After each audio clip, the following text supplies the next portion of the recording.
서쪽 백호가 동쪽 용을 집어삼키려 한다. 2024년 늦은 밤 대만 외곽의 작은 사찰. 백세가 넘은 한 승려가 홀린 듯 떨리는 손으로 종이에 글자를 적어내렸습니다. 병오년한 달간불의 기운이 섬을 둘러싼다. 그러나 불은 타오르지 않는다. 그 승려의 이름은 해광대사. 평생 산속에서 수행만 하던 그가 70년 만에 처음으로 입을 열었습니다. 그리고 그가 남긴 예언의 중심에는 단 하나의 핵이 있었습니다. 2026년 병오년 붉은 말의 해, 해광대사를 아는 이는 많지 않습니다. 중국 본토에서도 대만에서도 그는 그저 산속의 노승일 뿐이었죠. 하지만 그를 찾아온 몇몇 제자들은 그의 말을 기록으로 남겼고 그 기록은 조용히 사람들 사이로 퍼져나갔습니다. 대륙의 백호가 섬의 용을 삼키려 하나 거북이 등에서 지켜본다. 한 달의 긴장. 그러나 피는 흐르지 않는다. 이 문장은 무엇을 의미하는 걸까요? 백호는 서쪽을 상징합니다.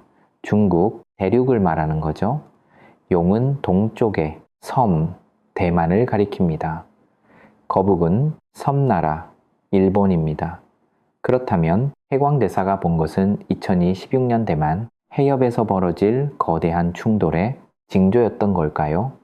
2026년은 단순한 해가 아닙니다. 동양역법에서 병오년은 불의 기운이 가장 강렬한 해입니다. 병은 불, 오는 말, 붉은, 말이 질주하는 해. 그런데 흥미로운 건동서양의 예언자들이 모두 이 해를 경고했다는 점입니다. 불가리아의 예언가 바바 방가는 2026년을 두고 당대국 간 지정학적 긴장이 극에 달하며 대만이 핵심 지역으로 부상한다고 말했습니다. 한국의 타너스님은 남방, 화운이 시작되는 동북아의 운명이 바뀐다고 예언했죠. 서로 다른 시대, 서로 다른 장소에 있던 예언자들이 한 목소리로 2026년을 말하고 있습니다. 시청자 여러분, 과연 우연일까요? 아니면 정말로 2026년 병오년은 동아시아 운명의 분기점이 되는 걸까요? 해광대사는 분명히 말했습니다. 불은 타오르지 않는다. 그러나 모든 것이 변한다. 해광대사가 남긴 두 번째 예언은 더욱 구체적이었습니다. 한 달의 긴장, 하늘이 먹구름으로 덮이고 바다에는 철의 배들이 모인다. 백호가 으르렁거리고 용이 날개를 펼친다. 그러나 백호는 물지 못한다. 2026년 어느 시점에 대만 해협에서 한 달간 극도의 긴장이 지속된다는 뜻입니다. 군함들이 모이고 전투기들이 날아오르고 미사일이 조준됩니다. 세계는 숨을 죽입니다. 전쟁이 일어날 것인가? 제3차 세계대전의 시작인가? 그런데 해광대사는 말합니다. 백호는 물지 못한다. 중국은 대만을 침공하지 않는다는 겁니다. 한 달간의 극한 대치 끝에 백호는 물러섭니다. 왜일까요? 무엇이 백호를 막는 걸까요? 해광대사는 이렇게 설명합니다. 독수리가 하늘에서 내려다본다. 그리고 거북이 두려웠단다. 독수리는 미국입니다. 태평양을 건너 동아시아를 굽어보는 독수리. 그 독수리가 날개를 펼치는 순간 백호는 한 발 물러설 수 밖에 없습니다. 그리고 섬나라 일본이라는 거북은 이 모든 장면을 지켜보며 공포에 떱니다. 실제로 군사 전문가들은 말합니다. 중국이 대만을 무력으로 침공할 경우 미국이 개입할 가능성이 매우 높다고. 그리고 그 순간 중국은 국제적으로 고립되고 경제는 붕괴하며 시진핑 체제 자체가 위협받을 수 있다고 말합니다. 해광, 대사의 예언과 정확히 일치하는 분석입니다. 하지만 예언은 여기서 끝나지 않습니다. 해광대사가 남긴 세 번째 예언은 더욱 놀랍습니다. 거북이 공포를 먹고 무장한다. 2030년까지 거북의 등은 2배로 단단해진다. 일본이 군사력을 급격히 강화한다는 뜻입니다. 2026년 대만 위기를 목격한 일본은 자신도 언제든 중국의 표적이 될 수 있다는 공포를 느낍니다.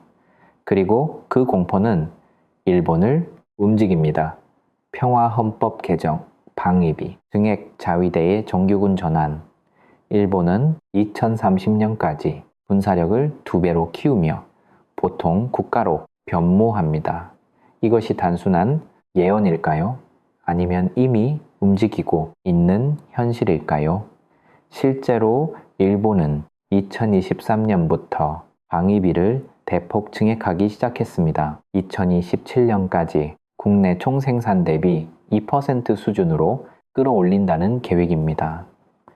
해광대사가 본 미래는 이미 조금씩 현실이 되고 있는지도 모릅니다. 그렇다면 한국은 어떻게 될까요? 해광대사는 한반도에 대해서도 분명한 예언을 남겼습니다. 그리고 그 예언은 아닙니다. 그것은 곧바로 한국의 문제가 되고 동아시아 전체의 문제가 됩니다. 우리는 과연 이 위기 앞에서 어떤 선택을 해야 할까요? 해광대사의 예언은 여기서 놀라운 반전을 보여줍니다. 호랑이 땅의 지도자들이 쓰러진다. 서쪽 백호에게 나라를 넘기려던 자들이 모두 물러난다. 2026년을 전후로 한국 정치 지형이 급변한다는 예언입니다. 친중 성향의 지도자들, 중국에 의존하던 정치인들이 줄줄이 실각합니다. 왜일까요? 대만 위기를 목격한 국민들이 깨달았기 때문입니다. 중국은 결코 우리의 친구가 아니라는 사실을, 언제든 우리를 위협할 수 있는 존재라는 사실을 해광대사는 말합니다. 백성들이 일어난다. 그들은 진짜 호랑이의 기운을 가진 지도자를 원한다. 국민들이 직접 나서서 나라의 방향을 바꾼다는 겁니다. 애국자들이 다시 중심에 서고 한국은 새로운 정치, 체제로 태어납니다. 이것이 가능한 이야기일까요? 한국 역사를 돌아보면 그런 순간들이 있었습니다. 1960년 4월, 1987년 6월, 2016년 겨울, 국민이 직접 일어나 역사를 바꾼 순간들.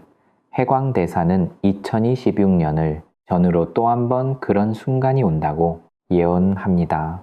그러나 시련도 함께 옵니다. 해광대사는 경고합니다. 백호가 분노한다. 호랑이의 배를 조인다. 중국이 한국에 경제 보복을 가한다는 뜻입니다. 무역 제재, 관광 금지, 한국 기업 퇴출, 2017년 사드 배치 때와 비교할 수 없을 정도로 강력한 압박이 옵니다. 한국 경제는 큰 타격을 받습니다. 수출이, 기업들이 어려움에 처하며 실업률이 치솟습니다.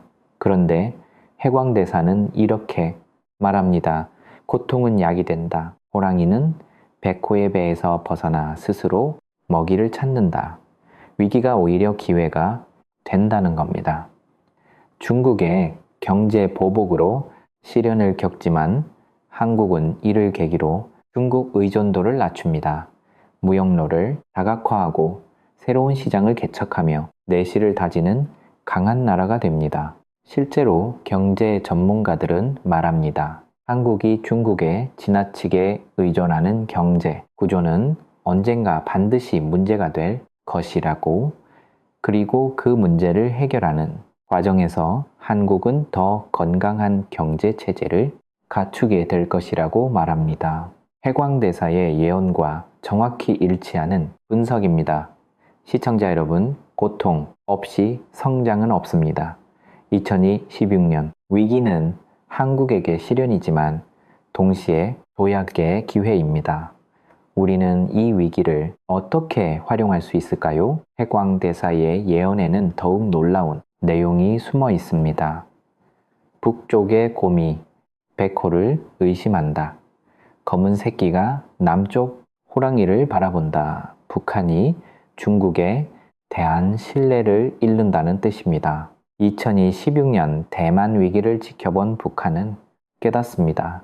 중국은 결국 자신의 이익만 챙긴다는 사실을, 대만을 위해서도, 북한을 위해서도 진정으로 싸우지 않는다는 사실을, 그리고 북한은 방향을 바꿉니다.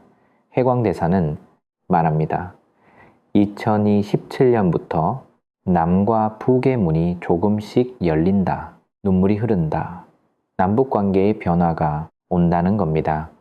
중국에 실망한 북한은 남측과 시작된 교류는 멈추지 않고 계속됩니다.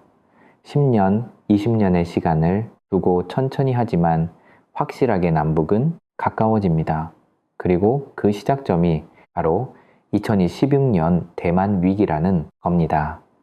시청자 여러분, 위기는 늘 변화의 시작입니다.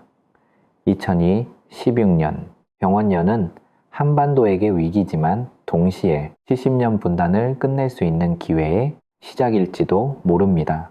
해광대사의 예언은 여기서 더욱 장대한 비전을 펼칩니다.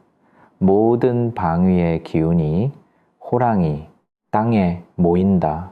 환극의 자리, 환극이란 중심을 말합니다. 한반도가 동아시아 질서의 중심축이 된다는 예언입니다.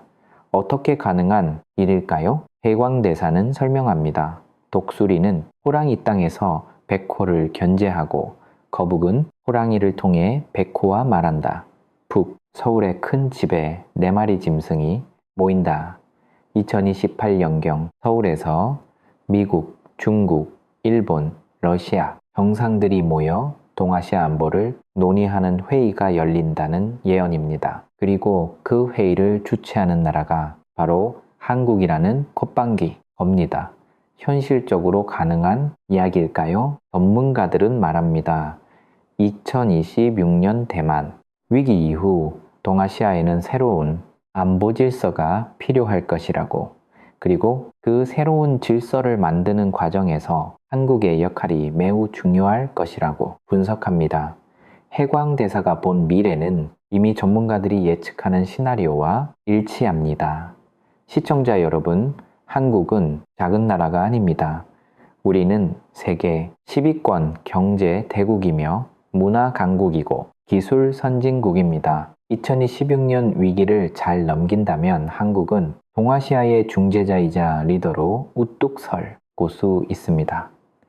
해광대사의 예언은 경제와 문화에 대해서도 놀라운 미래를 제시합니다. 호랑이의 노래가 온 세상에 퍼진다. 백호의 땅에도 고매, 땅에도 심지어 북쪽 검은색 개의 귀에도 들린다. 한류가 더욱 확산된다는 예언입니다. 중국에서도, 러시아에서도, 심지어 북한에서도 한국의 음악과 드라마와 영화가 퍼져 나갑니다. 문화는 정치보다 강합니다. 문화는 국경을 넘고 이념을 뛰어넘어 사람들의 마음을 움직입니다. 해광대사는 말합니다. 2030년 이후 호랑이는 기술의 보물을 지킨다. 독수리와 백호가 서로 싸울 때 호랑이가 균형을 잡는다. 미중 기술, 전쟁이 심화되는 가운데 한국이 핵심 기술을 지키며 양측 사이에서 균형자 역할을 한다는 겁니다. 반도체, 배터리, 바이오, 한국이 가진 핵심 기술들은 미국도 중국도 모두 필요로 하는 것들입니다. 그리고 한국은 어느 한쪽에 휘둘리지 않고 자신의 이익을 지키며 기술 강국으로 우뚝 섭니다. 해광대사는 이렇게 덧붙입니다. 2035년 호랑이 한 마리가 가진 부의 크기가 거북한 마리를 넘어선다. 2035년경 한국의 1인당 국내 총생산이 일본을 추월한다는 예언입니다. 놀라운 이야기처럼 들리지만 경제 전문가들은 이미 가능성을 제시하고 있습니다. 한국의 성장 속도와 일본의 정체를 고려할 때 2030년대 중반 역전이 충분히 가능하다고 분석합니다. 시청자, 여러분, 한국의 미래는 어둡지 않습니다. 2016년 위기를 잘 넘긴다면 한국은 경제적으로도 문화적으로도 기술적으로도 동아시아 최강국으로 우뚝 설 수 있습니다. 그러나 해광대사는 경고도 함께 남깁니다. 모든 것은 준비에 달려 있다. 준비되지 않은 나는 기회를 잡지 못한다. 2026년 병오년은 향후 30년 운명을 결정할 갈림길입니다. 이 한 해를 어떻게 준비하고 어떻게 대응하느냐에 따라 한국의 미래가 완전히 달라집니다.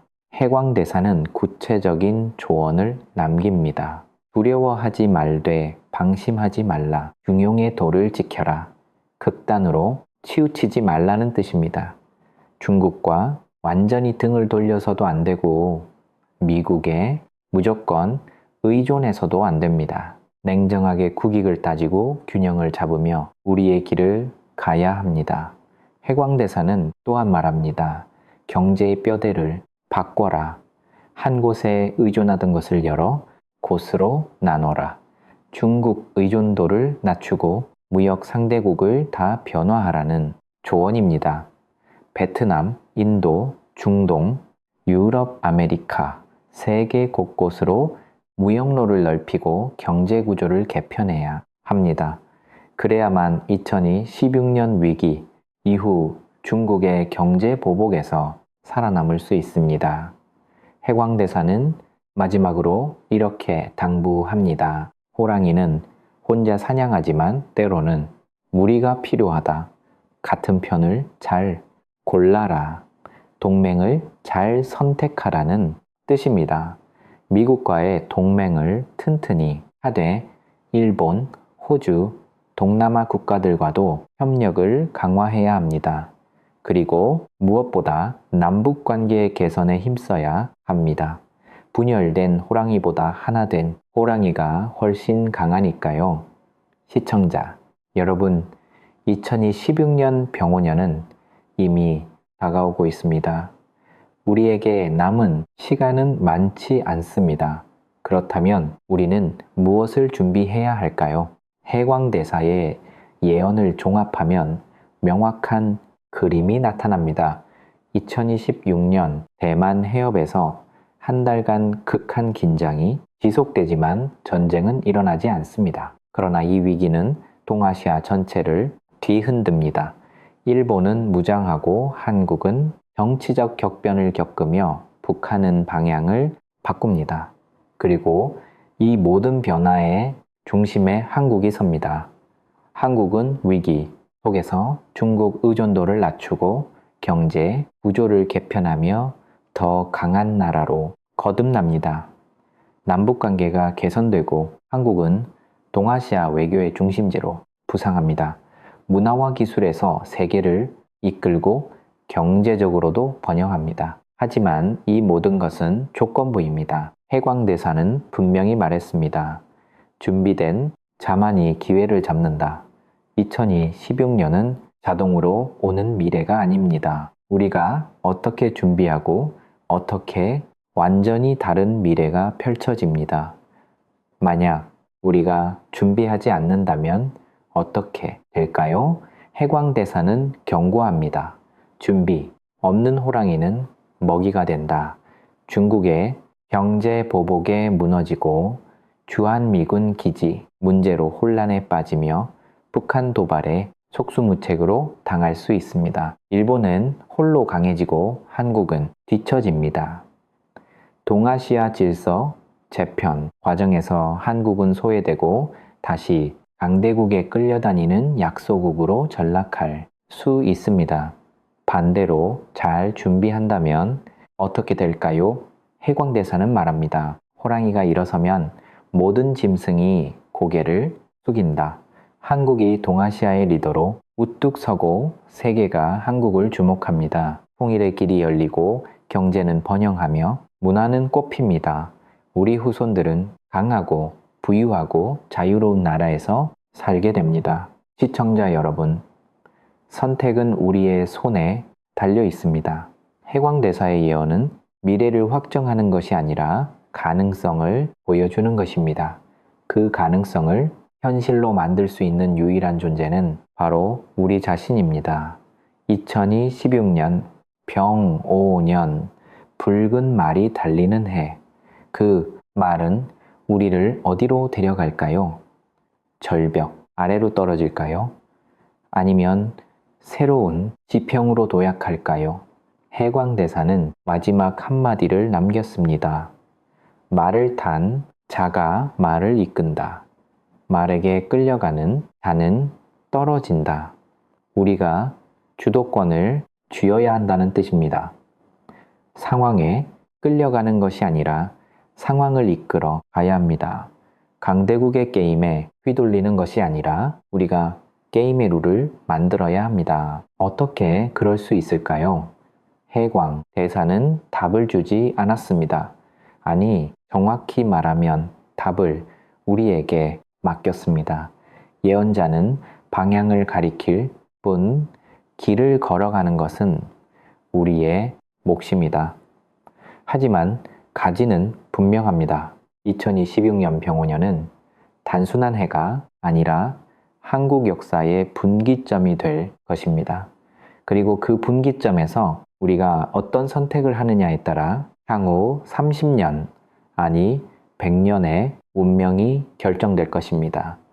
해광대사가 본 미래 대만 해협의 긴장, 일본의 무장, 한국의 변화, 남북의 접근, 동아시아 질서의 재편, 이 모든 것이 2026년을 기점으로 온 움직입니다. 그 예언이 경고인지 희망인지는 우리가 결정합니다. 우리가 어떻게 행동하느냐에 따라 예언은 재앙이 될 수도 있고 축복이 될 수도 있습니다. 2026년 병5년 서쪽 백호와 동쪽 용의 대결, 그 한가운데 선 호랑이. 과연 호랑이는 살아남을까요? 아니, 그저 살아남는 것이 아니라 더 강해질 수 있을까요? 답은 아직 정해지지 않았습니다. 답은 지금 이 순간 만들어지고 있습니다.